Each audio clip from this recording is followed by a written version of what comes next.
എൻ്റെ പേര് ജോർജ് കുര്യൻ. ഞാൻ നാട്ടിൽ മണിയിടുന്ന സ്ഥലമാണ് പിറവത്ത് അടുത്ത്. എൻ്റെ ഇടവക Vettikkal Saint Mary's Malankara Catholic പള്ളി. പക്ഷേ 10-22 വർഷമായിട്ട് ഞങ്ങൾ ന്യൂയോർക്കിലെ യോങ്കേഴ്സ് മലങ്കര കാത്തലിക് ചർച്ചിലാണ് ഞങ്ങൾ പോകുന്നത്. ഞങ്ങൾ ഫാമിലിയായിട്ട് അവിടെയാണ്. 2 മക്കളാണുള്ളത്. ഭാര്യ ഒരു നേഴ്സാണ്, ഞാനൊരു കമ്പ്യൂട്ടർ എഞ്ചിനീയറാണ്. എൻ്റെ മൂത്ത മകൻ, അവനെ പറ്റിയുള്ളൊരു സാക്ഷി. അവനിപ്പോൾ 21 വയസ്സായി. രണ്ടാമത്തോളം മകളാണ്. അവൻ നല്ലൊരു കൊച്ചായിരുന്നു. എല്ലാ ഞായറാഴ്ചയും പള്ളിയിൽ പോവും. അതുപോലെ കുർബാനയ്ക്ക് ആൾക്കാരെ ശുശ്രൂഷ ചെയ്യും. അങ്ങനെയെല്ലാം ചെയ്ത് വന്നിരുന്ന ഒരു കൊച്ചായിരുന്നു.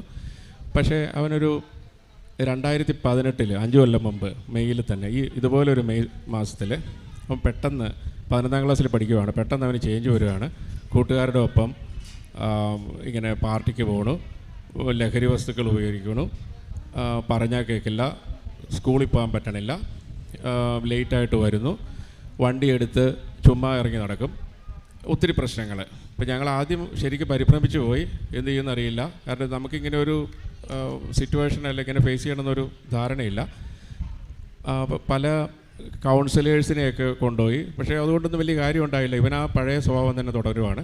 പിന്നെ ഞങ്ങളുടെ വികാരി അച്ഛനെ വിളിച്ചു, ഞങ്ങളുടെ ലിജു അച്ഛൻ. അതിനൊരു സ്പെസിഫിക് ഉണ്ട്. കാരണം അച്ഛൻ വന്നിട്ടും ഇവൻ ഒട്ടും കോപ്പറേറ്റ് ചെയ്തില്ല, സംസാരിച്ച പോലുമില്ല. അച്ഛൻ വളരെ ബുദ്ധിമുട്ടോടെ തിരിച്ചു പോകണം. പലപ്പോഴും അച്ഛൻ ശ്രമിച്ചു. പക്ഷേ അവസാനം നമുക്ക് കഥയിൽ വരുമ്പോൾ ഈ അച്ഛൻ തന്നെ അവനെ കൺവേർഷന് വേണ്ടിയിട്ട് ഉപയോഗിക്കുന്നുണ്ട്. അങ്ങനെ 12ാം ക്ലാസ്സും തട്ടിമുട്ടിപ്പോയി. പലപ്പോഴും ലേറ്റായിട്ടാണ് സ്കൂളിൽ പോകുന്നത്. പിന്നെ അവർ എക്സ്ക്യൂസൊക്കെ മേടിച്ച് ജസ്റ്റ് അങ്ങ് പാസ്സായി കഴിഞ്ഞിട്ട് പുള്ളി കോളേജിൽ ചേർന്ന് ഞങ്ങളോട് സംസാരിക്കാത്തതുകൊണ്ടും ഞങ്ങളൊട്ടും ഇഷ്ടമല്ലാത്തതുകൊണ്ടും അവൻ പറഞ്ഞ് അവൻ അകലെ പോകണമെന്ന് പറഞ്ഞ് ഫ്ലോറിഡയിൽ കോളേജിൽ പോയി. ഫ്ലോറിഡ കോളേജിൽ ചേർന്ന് 6 മാസം വലിയ കുഴപ്പമില്ലാതെയൊക്കെ പോയി. ഒരുമാതിരി സ്കോറൊക്കെ ഉണ്ടായിരുന്നു. അടുത്ത സെമസ്റ്റർ ആയപ്പോൾ പുള്ളി പല കോഴ്സസും ഡ്രോപ്പ് ചെയ്തു. പിന്നെ 2019 കോവിഡ് വന്നു. ജനുവരി ഫെബ്രുവരി സമയത്ത്. അന്നേരം കോളേജ് ഓൺലൈനായി. അപ്പോൾ പുള്ളി വീട്ടിലേക്ക് വന്നു. അതോടുകൂടി പുള്ളി കോളേജ് മൊത്തം ഡ്രോപ്പ് ചെയ്തു. എല്ലാം കോളേജിൽ നിന്ന് ഡ്രോപ്പ് ചെയ്തു. വീട്ടിൽ ഇരിപ്പായി. അപ്പോഴത്തേക്ക് ഞങ്ങളും ശരിക്കും പേടിച്ചു. കാരണം പിന്നെ ഈ കൂട്ടുകെട്ടെല്ലാം ഉണ്ട്, ഈ പുറത്തു പോക്കുണ്ട്. അപ്പോൾ വീട്ടിൽ വെറുതെ ഇരുന്ന് കഴിഞ്ഞാൽ ഡിപ്രഷനും പിന്നെ ഈ സാധനങ്ങൾ ഉപയോഗിച്ച് കഴിഞ്ഞാൽ വളരെ ബുദ്ധിമുട്ടാവും. ഈ വെയ്പ്പിംഗ് ഒക്കെയാണ് ചെയ്യുന്നത്. വെയ്പ്പിംഗ് എന്നത് ഇലക്ട്രോണിക് സിഗരറ്റ്. അത് വളരെ ശരിക്കുള്ള സിഗരറ്റ് വലിച്ചാൽ തന്നെ കൊള്ളില്ല. ഇത് ഇലക്ട്രോണിക് സിഗരറ്റ് വലിച്ചു കഴിഞ്ഞാൽ വളരെ മോശമാണ്. ഒത്തിരി കെമിക്കലാണ് മുഴുവൻ. അതും മറ്റു ലഹരിയൊക്കെ ഉപയോഗിക്കുന്നത്. ആര് പറഞ്ഞാലും കേൾക്കില്ല. അപ്പോൾ പ്രാർത്ഥിച്ച് ദൈവം അനുഗ്രഹിച്ച് അവനൊരു ചെറിയൊരു ജോലി കിട്ടി. അപ്പോൾ ജോലിക്ക് പോയി തുടങ്ങി. അപ്പോൾ അത് അടുത്തൊരു പ്രോബ്ലം. കാരണം പൈസ കയ്യിൽ വന്നപ്പോൾ പുള്ളി പോയിട്ട് ഒരു BMW ഒരു സ്പോർട്സ് കാറൊക്കെ വാങ്ങിച്ചു, ഒരു പഴയത്. അപ്പോൾ ഞങ്ങൾ വിചാരിച്ചു അതുകൊണ്ട് തീർന്നില്ല. ഒരു 2 മാസം കഴിഞ്ഞപ്പോൾ ഒരു മോട്ടോർ ബൈക്ക്, ഒരു 600cc ഒരു സൂപ്പർ ബൈക്ക് പോയി വാങ്ങിച്ചു. അതിൽ നിന്ന് എപ്പോൾ കയറിയാൽ എപ്പോൾ മരിക്കുമെന്ന് നോക്കിയാൽ മതി, അതുപോലത്തെ സ്പീഡാണ്.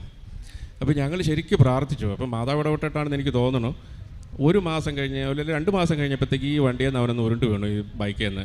അവന് കാലൊടിഞ്ഞൊന്നുമില്ല, കുറേ തട്ടലുമുട്ടലൊക്കെ പറ്റി. ദൈവാദിനെ പോലെ വണ്ടി ഉപയോഗശൂന്യമായി. പിന്നെ ബൈക്ക് ഓടിച്ചില്ല. പക്ഷേ കാറിൽ പോയിട്ട് പുള്ളി ചെയ്യാത്ത പരിപാടിയൊന്നുമില്ല. പോലീസ് ടിക്കറ്റുകൾ, സ്പീഡിങ്ങിന് ടിക്കറ്റുകളൊക്കെ ഒത്തിരി വന്നു. അത് കുറേയൊക്കെ ഞങ്ങൾ അവിടെ നമുക്ക് വക്കീലിനെയൊക്കെ കണ്ട് കോർട്ടിലൊക്കെ ഫൈറ്റ് ചെയ്ത് ടിക്കറ്റ് കുറയ്ക്കാം, അങ്ങനെയൊക്കെ കുറച്ചു. പിന്നെ പലപ്പോഴും പോലീസിനോട് തട്ടിക്കയറിയിട്ടുണ്ട്. ഇപ്പോൾ ഒരിക്കൽ ഇവർ ഷോപ്പ് ചെയ്യുമ്പോൾ ഉണ്ടായിരുന്നാൽ മതി, അവരൊന്നും ചെയ്യൊന്നുമില്ല. ഇവൻ പോലീസിനോട് തട്ടിക്കയറി. ഒരിക്കൽ പോലീസുകാരൻ പറഞ്ഞു എന്നെ അറസ്റ്റ് ചെയ്യുമെന്ന് പറഞ്ഞു. അപ്പോൾ എനിക്ക് തോന്നുന്നു വേറൊരു പോലീസുകാരനും ഉണ്ടായിരുന്നു. മാതാവോടെ വിട്ട് മറ്റേ പോലീസുകാരൻ പറഞ്ഞു ഇവനെ അറസ്റ്റ് ചെയ്യേണ്ടെന്ന് പറഞ്ഞു. അല്ലെ അവൻ അറസ്റ്റ് ചെയ്തേനെ. ഈ അറസ്റ്റ് ചെയ്ത കുഴപ്പം അത് റെക്കോർഡിലുണ്ട്, പിന്നെ ഒരിക്കലും പോകത്തില്ല. അങ്ങനെ 3 തവണ പോലീസ് പല കാര്യങ്ങൾക്ക് അവനെ അന്വേഷിച്ച് വീട്ടിൽ വന്നിട്ടുണ്ട്. ദൈവാദിനം പോലെ കേസൊന്നും ആയിട്ടില്ല. എല്ലാം പയ്യെ അങ്ങോട്ട് പ്രശ്നമില്ലാതെ അങ്ങ് പോയി. ഇങ്ങനെ ഇരിക്കുമ്പോൾ ഞങ്ങളുടെ ലൈഫിൽ കുഴപ്പം സമൂഹത്തിൽ ഒറ്റപ്പെടുക. കാരണം ഇങ്ങനെ ഒരു കൊച്ചിൻ്റെ കൂടെ വേറെ ആരെങ്കിലും ബോധമുള്ള മാതാപിതാക്കന്മാർ കൊച്ചുങ്ങളെ വിടത്തില്ല. അപ്പോൾ അവർക്കും നമ്മളോട് താല്പര്യമില്ല, നമുക്കും പോകാൻ താല്പര്യമില്ല. പിന്നെ റോങ് ആയിട്ടുള്ള ഉപദേശങ്ങൾ തരും അവർ. നിങ്ങൾ അത് ചെയ്തുകൊണ്ടാണ്, അല്ലെങ്കിൽ കൺട്രോൾ ചെയ്യാത്തതുകൊണ്ടാണ് ഇങ്ങനെ സംഭവിച്ചത് എന്നൊക്കെ പറയും. പക്ഷേ ആർക്കും ഇതിനൊരു സൊല്യൂഷൻ ഇല്ല. ഇങ്ങനെയൊക്കെ ഇവർ പാസ്റ്റാണ് പറയണത്. ഇങ്ങനെയൊക്കെ സംഭവിച്ചത് ഇത് ചെയ്തുകൊണ്ടാണ്. എന്നാൽ ഇനി എന്ത് ചെയ്യും? നമുക്ക് പ്രാർത്ഥിക്കാം, ദൈവം പ്രവർത്തിക്കും എന്ന് പറയാൻ ആരുമില്ല.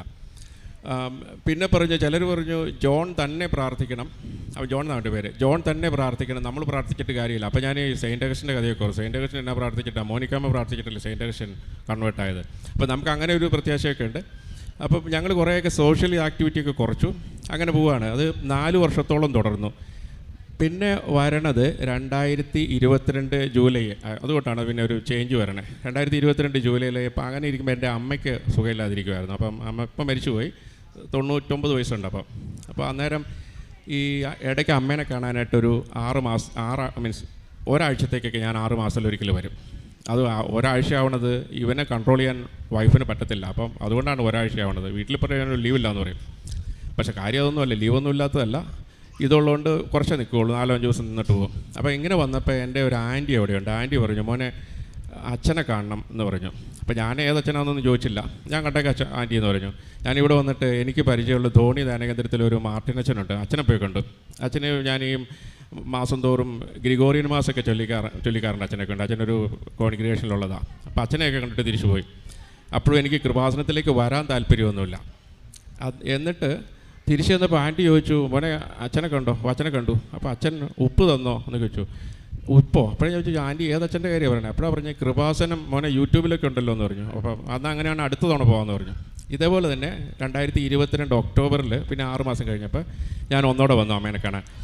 അപ്പോൾ വരുന്നതിന് തൊട്ട് മുമ്പ് ഒരാളോട് ചോദിച്ചു, നിങ്ങൾ കൃപാസനത്തിൽ ഉടമ്പടി എടുക്കുമെന്ന് ചോദിച്ചു. അതോടെ കേട്ടപ്പോൾ ഞാൻ വിചാരിച്ചു ഒന്ന് പോയി കളയാം, ഉടമ്പടി എടുക്കാനൊന്നും പ്ലാനില്ല, ഒന്ന് പോകാൻ തീരുമാനിച്ചു. നേരെ ഇവിടെ വന്നു. നാട്ടിൽ വന്നപ്പോൾ എൻ്റെ ഒരു സുഹൃത്ത് ഉണ്ട്. അപ്പോൾ അവനോട് ചോദിച്ചു, എടാ ഈ കൃപാസനം എന്ന് പറഞ്ഞ സംഭവം എന്താണ്? എനിക്കിത് അറിയുകയൊക്കെ ചെയ്യാം, എന്നാലും അതെങ്ങനെയുണ്ടെന്ന് ചോദിച്ചു. നേരത്തെ കേട്ടിട്ടൊക്കെ ഉണ്ട്. അപ്പോൾ അവൻ പറഞ്ഞു, എടാ നീ പോകണം, ഞാൻ ഉടമ്പടി എടുത്ത് നിൽക്കുവാന്ന് പറഞ്ഞു. അവനൊരു യാക്കോബായ സഹോദരനാണ്, കത്തോലിക്കനായ എന്നെക്കാളും വിശ്വാസം അവനുണ്ട്. അവൻ പറഞ്ഞു, എടാ എനിക്ക് ഉടമ്പടി എടുത്തിട്ട് എനിക്ക് ഒത്തിരി അനുഗ്രഹമുണ്ട്. എൻ്റെ പിള്ളേരുടെ ഓസ്ട്രേലിയൻ പഠിത്തം ശരിയായിട്ടുണ്ട്. അതുപോലെ ഒരിക്കൽ സഞ്ചാരി മാതാവാണ്, അപകടത്തിൽ നിന്ന് രക്ഷിച്ചു എന്നൊക്കെ പറഞ്ഞു. അപ്പോൾ അവൻ പറഞ്ഞു, നീ വാ നമുക്ക് പോകാമെന്ന് പറഞ്ഞു. ഞങ്ങൾ വേറൊരു സുഹൃത്തിനെയും കൂട്ടി, അവന് വണ്ടിയൊക്കെ ഉണ്ട്, ഇവിടെ വന്നു ഒക്ടോബറിൽ വന്ന്. അപ്പോൾ ഉടമ്പടി എടുക്കാൻ എനിക്ക് പ്ലാനില്ല. ഞാൻ രാവിലെ വന്നു, കുർബാന കൂടി, അത് കഴിഞ്ഞ് നേർച്ച വസ്തുവൊക്കെ കിട്ടൂല, അത് മേടിച്ചുകൊണ്ട് പോയി.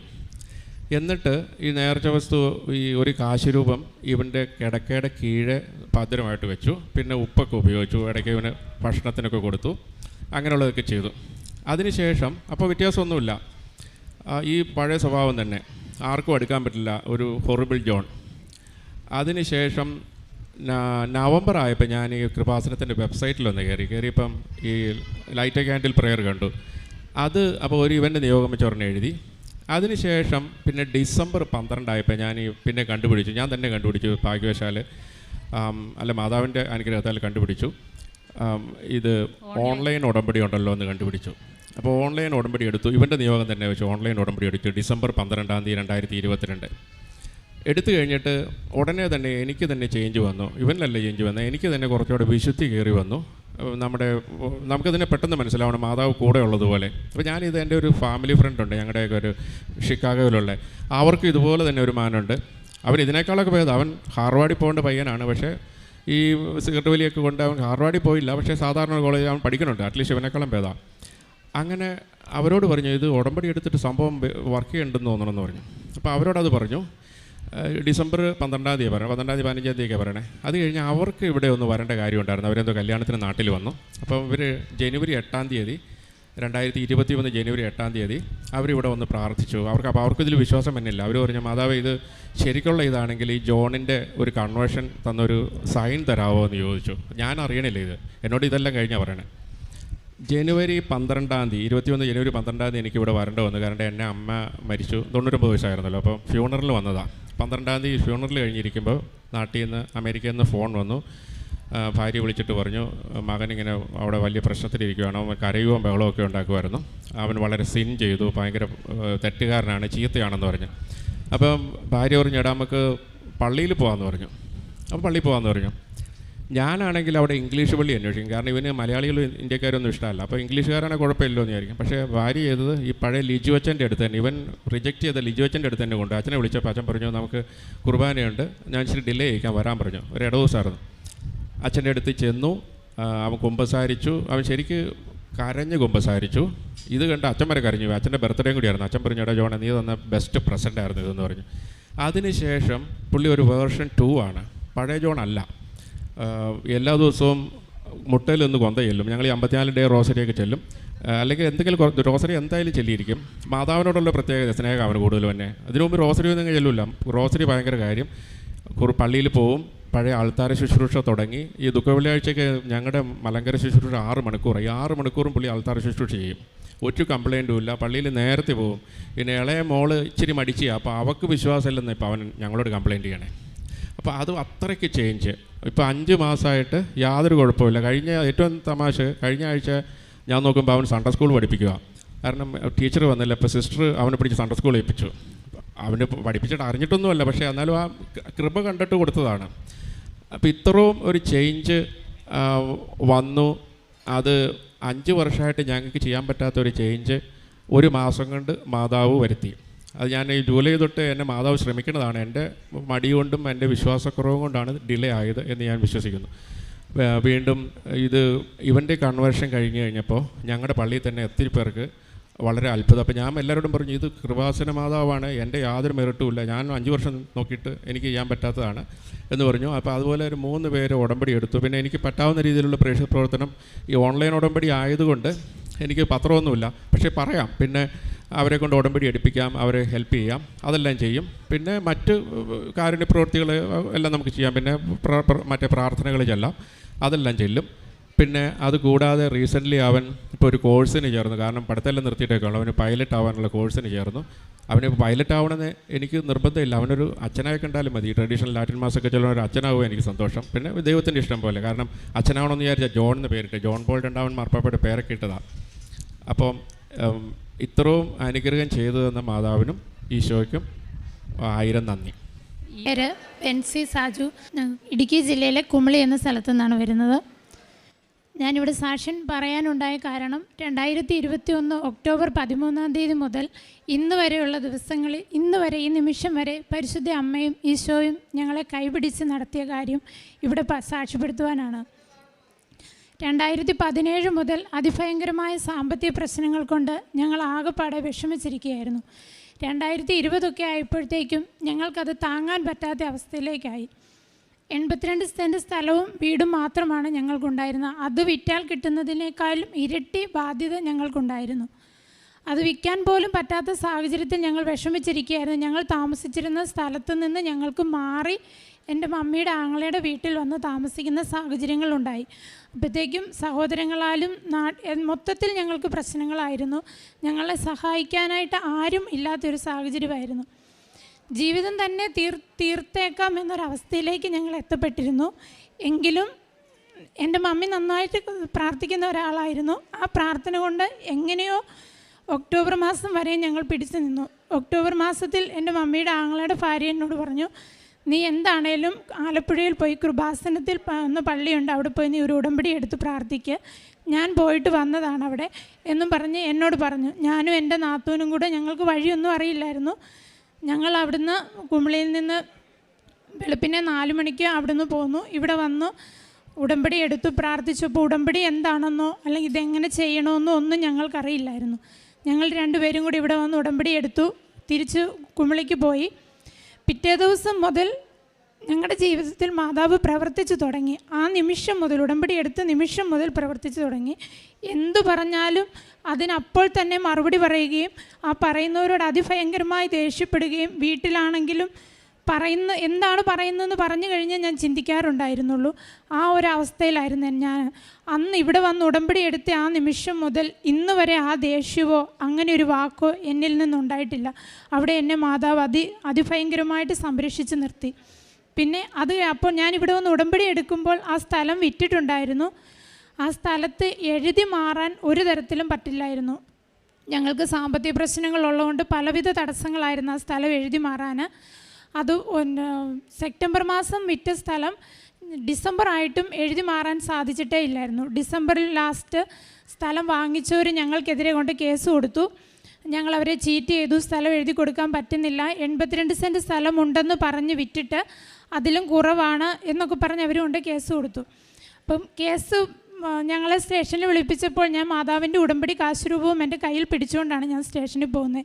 അവിടെ വെച്ച് ഞങ്ങളോട് എഴുതി ഒപ്പിട്ട് കൊടുക്കാൻ പറഞ്ഞു. ഇന്ന ദിവസം എഴുതി കൊടുക്കാമെന്ന് ഒപ്പിട്ട് കൊടുക്കാൻ പറഞ്ഞപ്പോൾ എൻ്റെ ഹസ്ബൻഡ് അതിന് സമ്മതിച്ചു. ഞാൻ അതിന് ഒരു കാരണവശാലും സമ്മതിച്ചില്ല. ഞാൻ വിളിച്ചിറക്കി മുറ്റത്ത് നിർത്തിയിട്ട് പറഞ്ഞു, ഞാൻ കൃപാസനത്തിൽ പോയിട്ട് അന്ന് എനിക്ക് ജനുവരി 13 ഇത് പുതുക്കേണ്ട ദിവസമാണ്. ഞാൻ അന്ന് അവിടെ പോയിട്ട് വന്നിട്ട് മാത്രമേ സ്ഥലം എഴുതി കൊടുക്കാൻ പറ്റുള്ളൂ. അത് കഴിഞ്ഞ് സ്ഥലം അളന്നതിന് ശേഷം മാത്രം എഴുതി കൊടുക്കാമെന്ന് പറഞ്ഞ് ഞങ്ങൾ അവിടുന്ന് ഒരു രമ്യതയിലല്ലാതെ പിരിഞ്ഞു.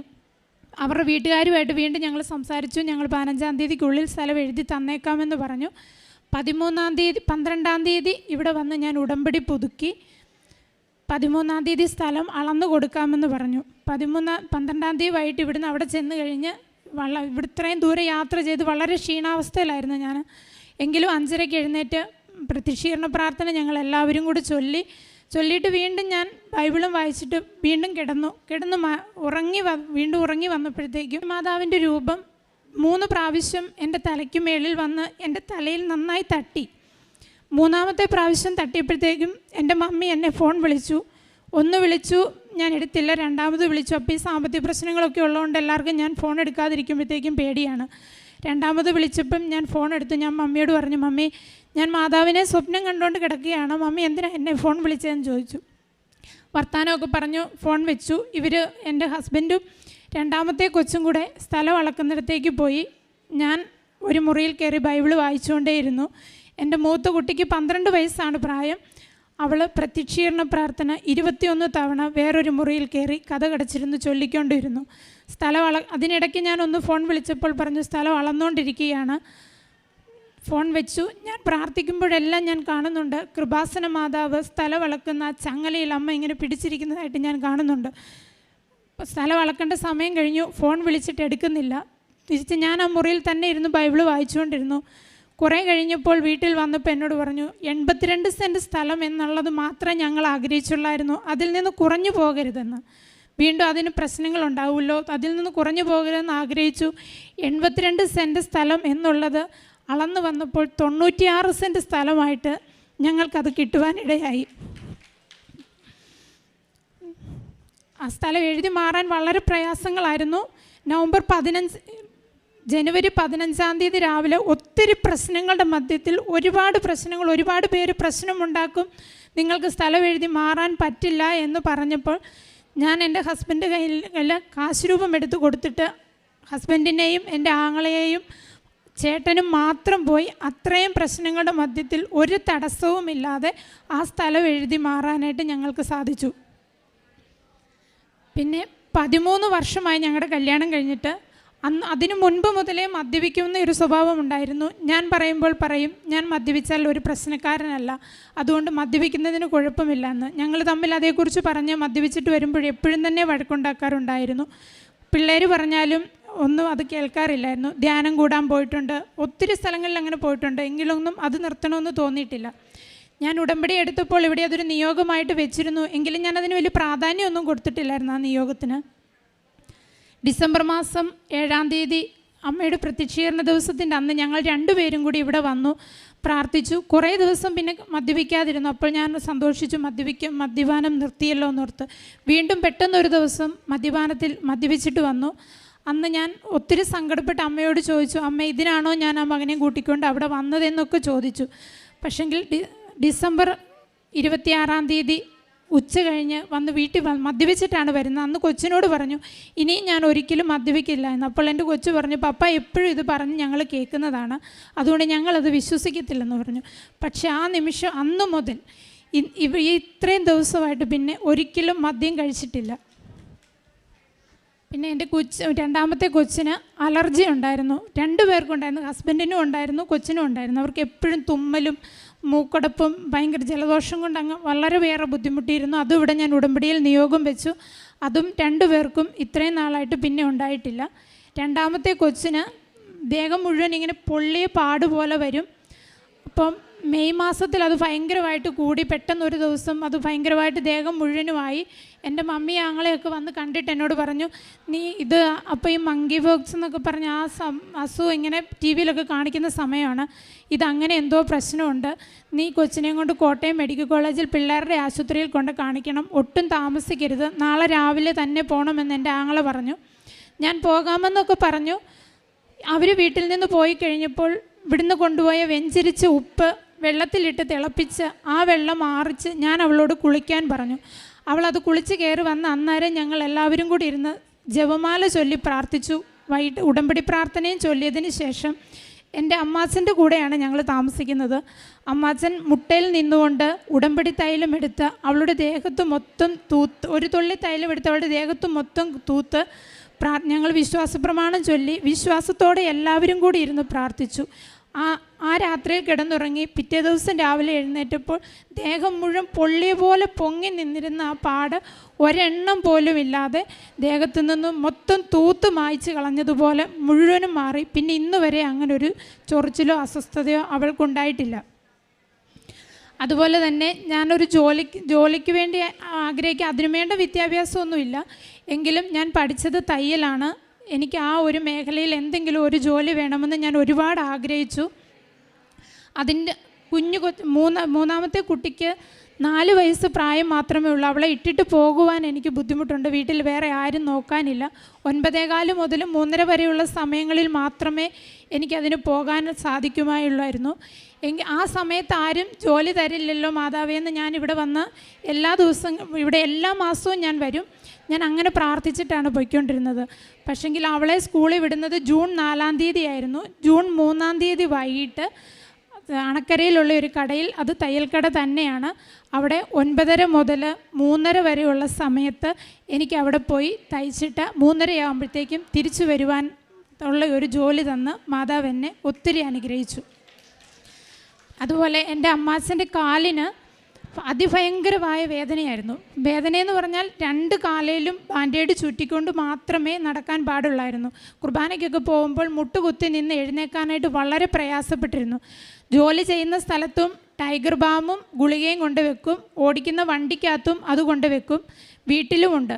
ഇതും ഇല്ലാതെ ഒരിക്കൽ പോലും നിൽക്കാൻ പറ്റാത്ത ഒരു സാഹചര്യമായിരുന്നു. ഞാനിവിടുന്ന് ഉടമ്പടി എടുത്തിട്ട് ഒക്ടോബർ 13-ാം തീയതി ഉടമ്പടി എടുത്ത് ഞങ്ങൾ കുമിളിയിൽ ചെല്ലുമ്പോൾ ഞങ്ങൾക്ക് അവിടുന്ന് വണ്ടിയില്ല അണക്കരയ്ക്ക് പോകാൻ. അപ്പം അമ്മാച്ചനാണ് കാറും കൊണ്ട് വന്നത്.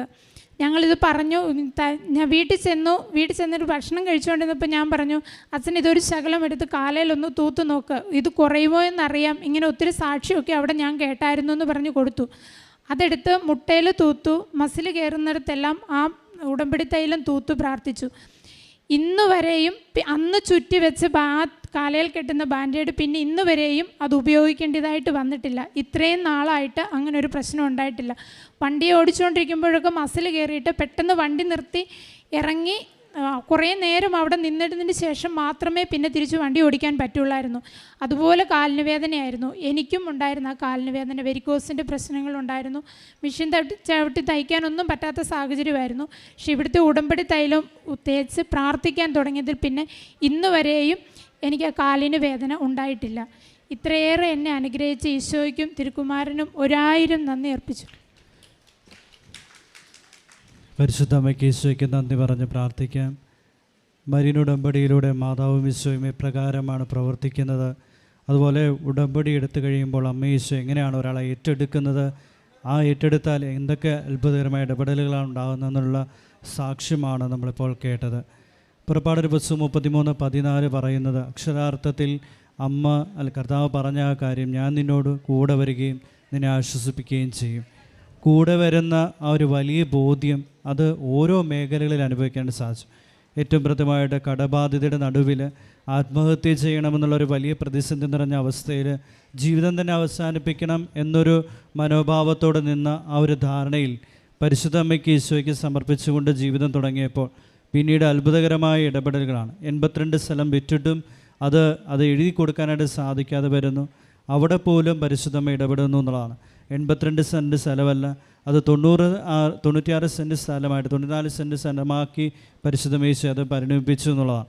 അവിടെയൊക്കെ ഉടമ്പടി കാശുരൂപം കൊണ്ടുപോയിട്ടുണ്ട്, പ്രത്യക്ഷീകരണ പ്രാർത്ഥന ചൊല്ലിയിട്ടുണ്ട്, കുടുംബസമേതം ഒരുമിച്ച് പ്രാർത്ഥനയിലെ ആ സങ്കടങ്ങളുടെ ഞെരുക്കങ്ങളുടെ നടുവിലും അമ്മയും ഈശോയും ഇടപെടാതെ അവരെ മുറുകെ പിടിച്ചുകൊണ്ട് കുടുംബസമേതം ആ സങ്കടങ്ങളിൽ പ്രാർത്ഥിച്ചിരുന്നു. അതുകൊണ്ട് ഉടമ്പടി വ്യവസ്ഥകൾ, അതിലെ നിബന്ധനകൾ കൃത്യമായിട്ട് വിശ്വസ്തയോടെ പാലിച്ചിരുന്നു. ഏശയ്യായുടെ പുസ്തകം 1-ാം അധ്യായം 19-ാം തിരുവചനം പറയുന്നത്, അനുസരിക്കുന്നെങ്കിൽ നിങ്ങൾ ഐശ്വര്യം ആസ്വദിക്കും. കർത്താവിനെ അനുസരിക്കാൻ തുടങ്ങിയപ്പോൾ, അമ്മ പറഞ്ഞത് ഏറ്റെടുത്ത് തുടങ്ങിയപ്പോൾ, ഉടമ്പടി കൃത്യമായിട്ട് പാലിക്കാൻ തുടങ്ങിയപ്പോൾ ഓരോ മേഖലകളിലും രോഗസൗഖ്യങ്ങളുണ്ടാകുന്നു. ഉടമ്പടി നേർച്ച വസ്തുക്കൾ ഉപയോഗിച്ചതിന് ഫലമായിട്ട് നീണ്ടിരുന്ന അല്ലെങ്കിൽ പെട്ടെന്നുണ്ടാകുന്ന പ്രശ്നങ്ങളിലൊക്കെ അമ്മ ഈശോ ഇടപെടുന്നത് കാണാനിടയാണ്.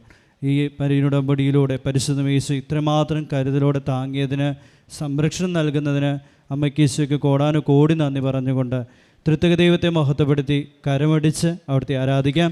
ഈശോയെ നന്ദി, ഈശോ ആരാധന, ഈശോയെ മഹത്വം.